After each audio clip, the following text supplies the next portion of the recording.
245 আছে আপনার, তার মানে কি আমাদের পিকআপ কয়েলটা ঠিক আছে। আবারও যদি দেই এটাতে 20.5, তার মানে কি এটাতে বেশি দেখাচ্ছে 12.1, তার মানে আমাদের ব্যাটারির লাইনটা পুরোপুরি এই জায়গায় আছে, কিন্তু এই জায়গায় কিন্তু পুরোপুরি ব্যাটারি লাইনটা আসতে হবে। এই দেখেন মাল্টিমিটারটা আমরা ওমসে নিয়ে নিছি, ওমসে আপনার 200-তে নেবেন আপনারা। আসসালামু আলাইকুম রহমতুল্লাহ। বাইকার্স কেমন আছেন? মিন্টু অটো সার্ভিস সেন্টারের পক্ষ থেকে আন্তরিক শুভেচ্ছা ও অভিনন্দন। আশা করি সকলেই ভালো আছেন। বাইকার্স, এই মাইজ টু বাইকটি হিরো কোম্পানির, তাই এই বাইকটি আপনার হঠাৎ করে বাইকটি বন্ধ হয়ে যাচ্ছে। আপনার এই বাইকটি একটা আপুর বাইক, তা আপু বলতেছে মিন্টু ভাই 5 মিনিট চলতেছে, চলার পরে বন্ধ হয়ে যাচ্ছে, আবার 5 মিনিট দাঁড়াচ্ছে, আবারও বন্ধ হয়ে যাচ্ছে। তা আমাকে ফোন দিছে যে ভাই একটু আসতে পারবেন কিনা। আমি বললাম যে না ভাই, আমার এখানে অনেক সার্ভিস সেন্টারে প্রচুর কাজের চাপ, আপনি একটু বাইকটা নিয়ে আসার চেষ্টা করেন। তা উনি গুদারাঘাটের ওই জায়গায় যে কোনো একটা সার্ভিস সেন্টারে নিয়ে গেছেন। তা ওনারা বলছেন যেটা এটা নাকি সিডিআই ইউনিট চলে গেছে। তা পরে বললাম যে ঠিক করে নেন, অনেক রাত 10টা বেজে গেছে। তখন উনি বললো যে মিন্টু ভাই, তো এই বাইকটা একটু কষ্ট করে নিয়ে আর আপনি ব্যবস্থা করেন, আমি এটা তো এই জায়গায় রাইখে যাইতে ভরসা পাচ্ছি না। পরে বাইকটি আমি লোক পাঠায় আনলাম, আনার পরে যে সমস্যাটা পাইলাম সেটা হচ্ছে বাইকটির কারেন্ট মারতেছে না, এবং কি সিরিয়া ইউনিট আলহামদুলিল্লাহ পুরো পারফেক্ট আছে। সিরিয়া ইউনিটে কোনো প্রকার কিন্তু কোনো সমস্যা নাই। এটার কিসের সমস্যা পাইলাম, এটা হচ্ছে আমাদের সেটা হচ্ছে আমাদের যে আউট যে কয়েল আছে, ইগনিশন কয়েল বলি, আউট কয়েল বলি, এর যে স্পার্ক প্লাগের যে গোড়ায় যে তারটা গেছে, এই কয়েলের দিয়ে আপনার কারেন্ট মারতেছে না। সেটা এই কয়েলটা আপনারা কিভাবে চেক করবেন মেকানিক্স ভাই ব্রাদার, সেটা আগে চলুন আপনারা একটু দেখে নিয়ে যায়। আপনাদের অবশ্যই একটা ডিজিটাল মিটার থাকতে হবে, তাহলে আপনারা কিন্তু খুব ইজিলি ভাবে এটা আর কি মাপতে পারবেন যে আপনাদের এটার কয়েলটা ঠিক আছে কিনা। ইগনুল আসো। তা এ দেখেন মাল্টিমিটারটা আমরা ওমসে নিয়ে নিছি, ওমসে আপনার 200-তে নেবেন আপনারা, 200-তে নেবেন। তা আমরা পুরাতনটাই দেখেন আপনার নিয়ে নিছি, পুরাতনটাকে মাপে দেখে এটা এক মাথায় নিছি। আর এটা আপনার এই যে লাল যেটা আছে এটা এইভাবে নিব। তাই দেখুন, তাই 11.4 আছে। হ্যাঁ ভাইয়া, না না, তা এটা আমরা এভাবে নিয়ে নিছি। তাই এটা এখন দেখেন কিভাবে মাপবো। এখন দেখেন এই যে আপনার এই যে লালটা এটাতে লাগাইলাম, দেখেন কত 11.4 উঠছে। কিন্তু আবার যদি অপর সাইডে দেই, এ দেখেন আপনার 20 উঠছে। কিন্তু এটা দুইটাই কিন্তু অ্যাকুরেট থাকা লাগবে। আপনার 20 উঠে 19 উঠে, কিন্তু তার মানে কি এটা আমাদের শর্ট আছে, বেশি দেখাচ্ছে কারেন্ট। এবার যদি আমরা নতুন রাখুন, এটা হচ্ছে আমাদের নতুন, এদিকে আনো না, রাখো না এনে ভাই। এটা হচ্ছে আমাদের নতুন, ধরো আগে, এটা হচ্ছে আমাদের নতুন কয়েলটা। তা এটা দিয়ে আমরা যদি এখন একটু পরিমাপ করে দেখি যে এটাতে কিরকম আসে, আর এটাতে কিন্তু পুরাতন আগেরটা। তা এটাতে আমরা এখন দেখবো, ধরো তো এই মাথায় ধরো, এই দেখুন 10.2 আসছে আপনার, 10.2 আসছে। আবার অপর সাইডে যদি মাপি, এই দেখেন 10.2 আছে, এটাও কিন্তু সেমই আছে।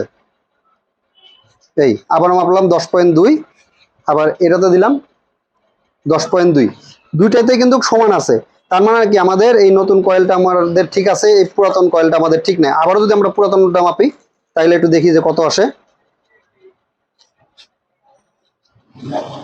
এই দেখেন আপনার এই যে কালোটাই দিলাম আপনার 19.9, এই দেখেন 11.4। আবারও যদি দিই এটাতে 20.5, তার মানে কি এটাতে বেশি দেখাচ্ছে, তার মানে এটা ভিতর থেকে শর্ট হয়ে গেছে এই কয়েলটা। স্টপ করো। হ্যাঁ, উঠতেছে বাইকার্স। এখন আমরা এটা উঠে এটা দেখো, এটা পুরোটা বোঝা যায় বাইকার্স। এখন আমরা যে আমাদের ইঞ্জিনের যে পিক আপ কয়েলটা ঠিক আছে কিনা, সেটা আমরা কিভাবে বুঝবো যে ইঞ্জিনের পিক আপ কয়েলটা ঠিক আছে কিনা। এই জন্য আমরা কিন্তু ওহমসে 2000-এ নেব। এই ওহমসে 2000-এ নিয়ে নিলাম, দেখতে পারতেছেন এই যে ওহমস, এই যে চিহ্নটা, এই চিহ্নটা বোঝা যায়, বোঝা যায়।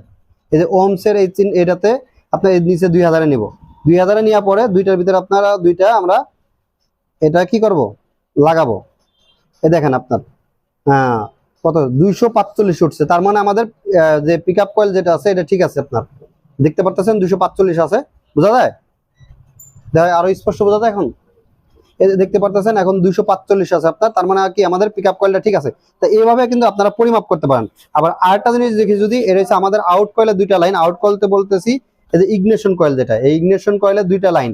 তা এই লাইন দিয়ে একটা দিয়ে কিন্তু আপনার ডিসি 12 ভোল্ট বের হবে। আপনার এই যে কালো যে তারটা আছে, এটা দিয়ে ডিসি 12 ভোল্ট বের হবে। এই জন্য আমরা কি করব, আপনার ডিসি ভোল্টেজ আপনার নিয়ে যাবো, এই যে 12-এ নিয়ে গেলাম আমরা, 12 ভোল্টে নিয়ে যাবো আমরা, 12 ভোল্টে নিয়ে যাবো। 12 ভোল্টে নিয়ে যাওয়ার পরে আমরা এটা পরিমাপ করবো। তা এই যে আপনার যে অ্যাবোমিটারের যে আপনার লাল যেটা আছে, এটা আমরা লাগাবো এই ইগনিশন কয়েলের এই লাইনে একটার ভিতরে। আর আরটা লাগাবো আমরা যে কোনো বডি দিতে পারি। সুইচ তো দেওয়া যায় যে কোনো। এই যে আপনার ইগনিশন কয়েলের একটা আপনার এই যে লাল যেটা আছে এটা দিব, আপনার এই যে কালো যেটা আছে কালো এবং হলুদ এটার সাথে দিব, আর একটা বডিতে আমরা যে কোনো জায়গায় দিতে পারি আমরা। তাই যে দেখুন আপনার 12.1, তার মানে আমাদের ব্যাটারির লাইনটা পুরোপুরি এই জায়গায় আছে, কিন্তু এই জায়গায় কিন্তু পুরোপুরি ব্যাটারি লাইনটা আসতে হবে। দেখা যায়, তাই দেখতে পাচ্ছেন। তাই এইভাবে আমরা পরিমাপ করলাম। তাই বাইকার্স তাই দেখতে তো পারলেন যে কিভাবে আপনারা চেক করবেন আর কিভাবে বা আমাদের যে ইগনিশন যে কয়েলটা আছে সেটা আমরা চেক করব। তাহলে আশা করি যেভাবে দেখাইলাম এভাবে যদি আপনারা চেক করেন তাহলে কি হবে, আপনাদের যে অতিরিক্ত যে টাকা আপনাদের সেটা অপচয় হবে না এবং সঠিক সার্ভিসটা আপনারা পাবেন। আর মেকানিক যারা ভাই বেরাদার আছেন অবশ্যই এই বিষয়টা একটু খেয়াল করবেন। একটি অ্যাবোমিটার আপনারা কিনে নেবেন, এরকম একটি ডিজিটাল অ্যাবোমিটার কিনে নেবেন। অ্যানালগ বাজারে কিন্তু অ্যাবোমিটার আছে, ওইগুলো আপনারা কিনবেন না, এরকম একটি ডিজিটাল অ্যাবোমিটার কিনবেন। সেক্ষেত্রে এই অ্যাবোমিটারের সাহায্যে আপনি অনেক কিছু আপনার কিন্তু যাচাই এবং বাছাই করতে পারবেন যে আপনার বাইকের কোন জায়গায় কি সমস্যা হয়েছে। যেমন ওয়ারিং এর ক্ষেত্রে এই বিষয়ে আপনারা যদি আরো অন্য কোনো ব্লগ দেখতে চান যে অ্যাবোমিটার দিয়ে আপনারা কিভাবে আপনারা ওয়ারিং চেক আপ করবেন সেই বিষয়ে কমেন্ট করে জানাবেন। আমি সেই বিষয়ে আপনাদের ভিডিও করে অবশ্যই কিন্তু আপনাদের মাঝে শেয়ার করব। তা বাইকার্স ভাই ব্রাদার এই ব্লগটি বেশি বেশি করে শেয়ার করবেন এবং লাইক কমেন্ট করবেন। যারা এখনো আমাদের পরিবারের সদস্য হন নাই চ্যানেলটি সাবস্ক্রাইব করে পরিবারের সদস্য হয়ে যাবেন। ভালো থাকবেন, সুস্থ থাকবেন, সাবধানে বাইক রাইড করবেন। আল্লাহ হাফেজ।